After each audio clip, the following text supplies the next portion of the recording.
اسمعوا واش قالوا ناس زمان. قالتي جداتي غسلت وجهها ونسات رقبتها، كنست دارها ونسات عتبتها، ما جات العمشة تكحل حتى خلاص العرس. قالتي جداتي الشبعانة إذا جاعت تحن، والجيعانة إذا شبعت تجن، وتبقى على الراس تزن حتى تخلي قرى ومدن. ما يحس بيك غير اللي خلقك، وما يحن عليك غير اللي ولدك.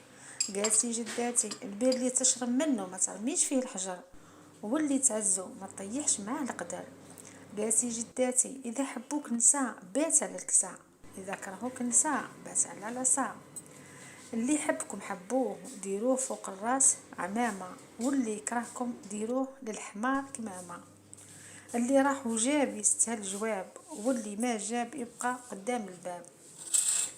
الدمعة على الخد تجرح، وكلام العديان يذبح، وانا في حبابي ما نسمع.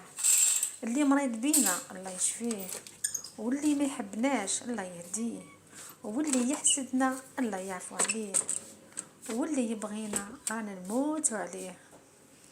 اللهم صل وسلم وبارك على سيدنا محمد الذي تنحل به العقد وتنفرج به الكرب وتقضى به الحوائج وتنال به الرغائب وحسن الخواتم، ويستسقي الغمام بوجهه الكريم، وعلى آله وصحبه وسلم. السلام عليكم ورحمة الله تعالى وبركاته. لنا لقاء آخر إن شاء الله. إلى اللقاء.